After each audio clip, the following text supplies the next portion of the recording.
नमस्कार दोस्तों, daily current affairs के इस वीडियो लेक्चर में आप सभी का बहुत बहुत स्वागत है। यदि आपको वीडियो पसंद आता है तो आप इसे लाइक अवश्य करें ताकि ऐसे ही वीडियो हम आपको उपलब्ध करा सकें। तो चलिए स्टार्ट करते हैं हम अपना आज का वीडियो। हमारा पहला प्रश्न है, राष्ट्रीय शिक्षा नीति 2020 के तहत बनाए गए राष्ट्रीय मूल्यांकन केंद्र का नाम क्या है? तो इस राष्ट्रीय मूल्यांकन केंद्र का नाम है परख। क्या नाम है? परख। केंद्र सरकार ने देश में एक नया राष्ट्रीय मूल्यांकन केंद्र परख एक मानक निर्धारक के रूप में स्थापित किया है, जिसका उद्देश्य यह सुनिश्चित करना है कि कोई भी बच्चा अपने जन्म या पृष्ठभूमि से जुड़ी हुई परिस्थितियों के कारण ज्ञान प्राप्ति या सीखने के किसी भी अवसर से वंचित ना रह जाए। किसी भी परिस्थिति में बच्चे को सीखने का अवसर प्राप्त होना चाहिए। नया निकाय राष्ट्रीय शिक्षा नीति 2020 के तहत बनाया गया है, जिसे केंद्रीय मंत्रिमंडल द्वारा अनुमोदित किया गया है। और जो नई शिक्षा नीति 2020 में अभी बनाई गई है, वो 34 वर्ष पुरानी शिक्षा नीति 1986 को प्रतिस्थापित करेगी। अभी 1986 में जो शिक्षा नीति बनी थी वो ही चलती आ रही थी, जिसे कि 2020 की शिक्षा नीति प्रतिस्थापित कर देगी। जो 2020 शिक्षा नीति है, सबके लिए आसान पहुंच, गुणवत्ता, वहनीयता और जवाबदेही के आधार स्तंभों पर निर्मित की गई है और सतत विकास के लिए यह अनुकूल है। किस संगठन ने नवजात शिशुओं में बिलिरुबिन स्तर की गैर संक्रमित स्क्रीनिंग तकनीक के लिए AZO नियो उपकरण विकसित किया है? तो ये जो उपकरण विकसित किया है, ये किया गया है SNBN CBS के वैज्ञानिकों के द्वारा। SN Bose national centre for basic sciences के वैज्ञानिकों ने नवजात शिशुओं में बिलिरुबिन स्तर की गैर संक्रमित स्क्रीनिंग तकनीक के लिए AZO नियो उपकरण विकसित किया है। यह गैर संपर्क नो कॉन्टैक्ट और नॉन इन्वेसिव स्पेक्ट्रोमेट्री आधारित टेक्निक पर ये आधारित है और यह पारंपरिक जो रक्त परीक्षण विधि है उसकी तुलना में एक महत्वपूर्ण उपलब्धि है, क्योंकि ये जो टेक्निक विकसित की गई है AZO नियो उपकरण, ये जो है ये जैसे ये पारंपरिक रक्त परीक्षण विधि है जो ये 4 घंटे से अधिक का समय लेती है रिपोर्ट देने में, परंतु इसके द्वारा जो हमें रिज़ल्ट मिलेंगे वो 10 सेकंड में ही इसके हमें रिज़ल्ट मिल जाएंगे। कितने टाइम में मिल जाएंगे?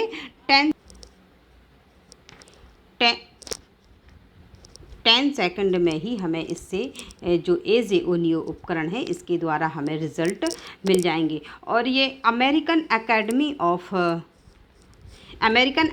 ऑफ पीडियाट्रिक्स के अनुसार नवजात शिशुओं में मस्तिष्क हानि को कम करने के लिए जो बिलिरुबिन टेस्ट है, लेवल को नापना बहुत ही आवश्यक है। बिलिरुबिन स्तर को मापना नवजात शिशुओं में बहुत ही आवश्यक है और जिसके लिए ये डिवाइस बनाई गई है वो 10 सेकंड में ही रिपोर्ट दे सकेगी। अमेरिकन ICREST के शुभारंभ के लिए किस संगठन ने अटल इनोवेशन मिशन के साथ सहयोग किया है? तो ये सहयोग किया है bill and Melinda Gates foundation के साथ सहयोग किया गया है। नीति आयोग की प्रमुख पहल अटल इनोवेशन मिशन ने bill and Melinda Gates foundation और वाधवानी फाउंडेशन की साझेदारी में AIM अटल इनोवेशन मिशन ICREST लॉन्च की है। इस साझेदारी से पूरे भारत में अटल इनोवेशन मिशन के इंक्यूबेटर नेटवर्क के लिए वैश्विक विशेषज्ञता हासिल हो सकेगी और सर्वोत्तम सिद्ध अभ्यास मिल सकेगा। एक मजबूत पारिस्थितिकी तंत्र के लिए एक इंक्यूबेटर क्षमता वृद्धि कार्यक्रम AIM ICREST शुरू किया गया है, जो उच्च प्रदर्शन वाले स्टार्टअप बनाने पर केंद्रित है। भारत में नवाचार को बढ़ाने के लिए यह अपनी तरह की पहली कोशिश है। नेचर क्लाइमेट चेंज जर्नल में प्रकाशित शोध के अनुसार जंगल में कितने ध्रुवीय भालू बचे हैं? तो इस शोध के अनुसार जंगल में 25,000 भालू बचे हुए हैं।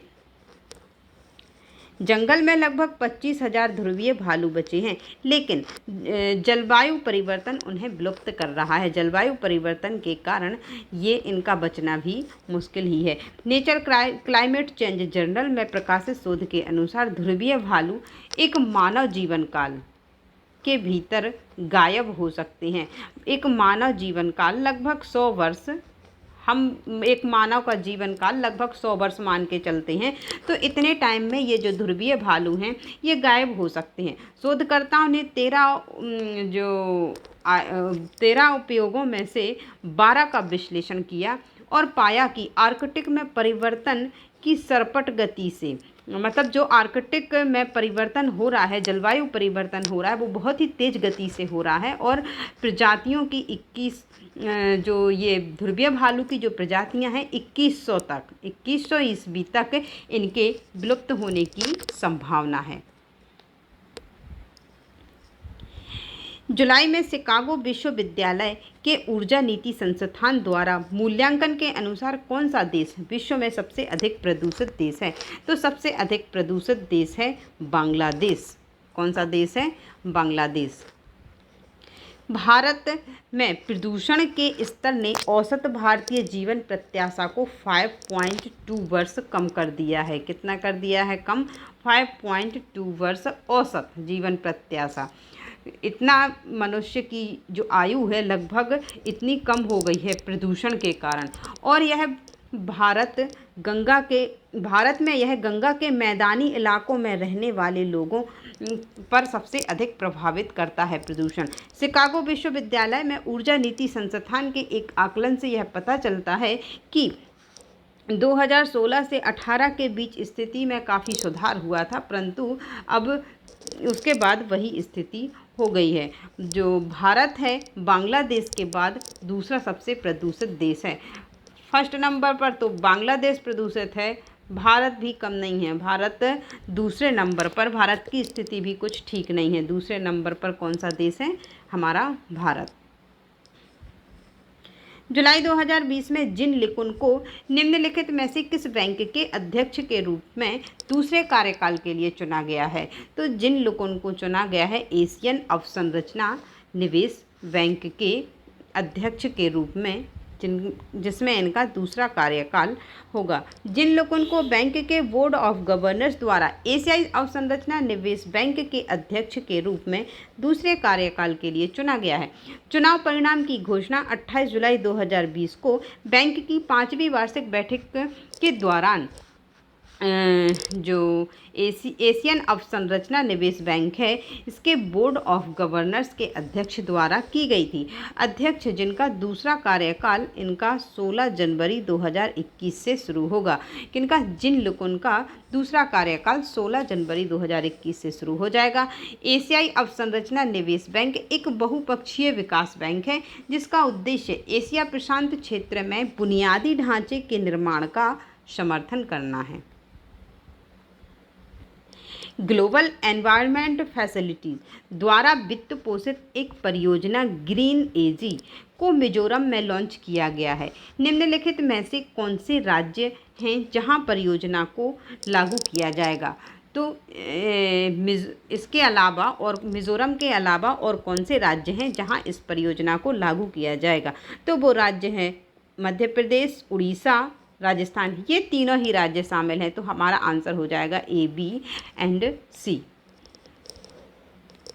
ग्लोबल एनवायरनमेंट फैसिलिटी द्वारा वित्त पोषित एक परियोजना ग्रीन एजी को मिजोरम सहित 5 राज्यों में लॉन्च किया गया है। कितने राज्यों में? 5 राज्यों में। वो 5 राज्य कौन से हैं? वो 5 राज्य हैं मध्य प्रदेश, मिजोरम, राजस्थान, उत्तराखंड और ओडिशा। ये 5 राज्य हैं जिनमें इस परियोजना को लॉन्च किया गया है। इसका उद्देश्य देश की खाद्य सुरक्षा और किसानों की आय से समझौता किए बिना, किसानों की आय से कोई समझौता नहीं करना पड़ेगा, उसके बिना ही भारतीय कृषि को एक स्थायी परिवर्तन को उत्प्रेरित करना है। पांड्याला हरिकृष्ण किस खेल से संबंधित हैं? तो पांड्याला हरिकृष्ण का संबंध है शतरंज से। हाल ही में पांड्याला हरिकृष्ण ने स्विट्जरलैंड में वील अंतर्राष्ट्रीय शतरंज महोत्सव का शास्त्रीय आयोजन जीता। ये दूसरे स्थान पर रहे। यह कोरोना वायरस संकट के दौरान विश्व खेल पर असर डालने के बाद पहले बड़े शतरंज टूर्नामेंट का आयोजन था, जिसमें विश्व में दूसरे नंबर पर 26 अंकों के साथ अच्छा प्रदर्शन था।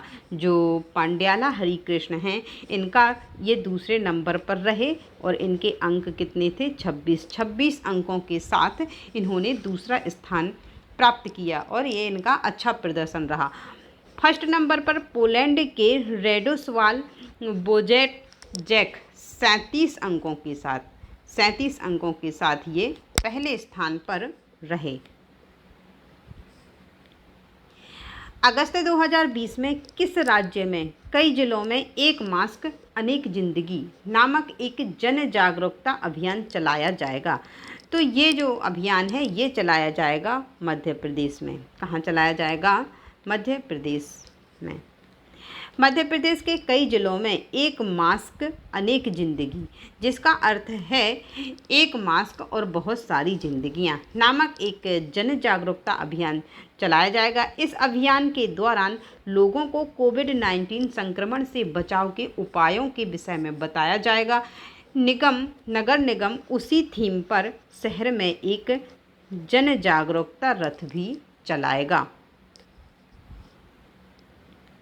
जुलाई 2020 में बिहार में गंगा नदी पर महात्मा गांधी सेतु के अपस्ट्रीम कैरिजवे का उद्घाटन किसने किया? तो इस अपस्ट्रीम कैरिजवे का उद्घाटन किया नितिन गडकरी ने। किसके द्वारा किया गया? नितिन गडकरी के द्वारा। सड़क परिवहन और राजमार्ग मंत्री नितिन गडकरी ने बिहार में गंगा नदी पर महात्मा गांधी सेतु के अपस्ट्रीम कैरिजवे का उद्घाटन किया, जो कि 5.5 किलोमीटर लंबा, उसकी लंबाई कितनी है? 5.5 किलोमीटर लंबाई है इसकी। और ये जो है 4 लाइन वाला ये पुल होगा, जो कि पटना और हाजीपुर के बीच NH-19 पर स्थित होगा। नेशनल हाईवे 19 पर ये स्थित होगा और पटना और हाजीपुर के बीच में। इसके निर्माण के लिए 1742 करोड़ की लागत से ये तैयार किया जाएगा। इसका निर्माण है जो 1742 करोड़ रुपए की लागत से किया जाएगा। इसमें नए स्टील डेक सुपर स्ट्रक्चर द्वारा पुराने पुल के मौजूदा कंक्रीट सुपर स्ट्रक्चर को बदलना भी शामिल है। जुलाई 2020 में राम प्रधान का निधन हो गया है। प्रधानमंत्री राजीव गांधी के कार्यकाल के दौरान ये किस राज्य के राज्यपाल के रूप में इन्होंने कार्य किया? तो प्रधानमंत्री राजीव गांधी के दौरान ये अरुणाचल प्रदेश में राज्यपाल रहे। पूर्व केंद्रीय गृह सचिव राम प्रधान का जुलाई 2020 में निधन हो गया है। प्रधानमंत्री राजीव गांधी के कार्यकाल के दौरान अरुणाचल प्रदेश के राज्यपाल के रूप में इन्होंने कार्य किया। उन्होंने असम समझौते और मिजोरम समझौते पर हस्ताक्षर करने में एक महत्वपूर्ण भूमिका निभाई। पिछले कुछ वर्षों में प्रधान ने मुंबई में वाई.वी. चव्हाण प्रतिष्ठान के ट्रस्टी के रूप में भी कार्य किया। सरकार ने कोरोना वायरस के कारण किस तारीख तक अंतर्राष्ट्रीय उड़ानों पर प्रतिबंध बढ़ा दिया है? तो कोरोना वायरस के कारण अंतर्राष्ट्रीय उड़ानों पर प्रतिबंध 31 अगस्त 2020 तक के लिए बढ़ा दिया गया है। 31 अगस्त 2020 तक अंतर्राष्ट्रीय उड़ानों पर प्रतिबंध रहेगा।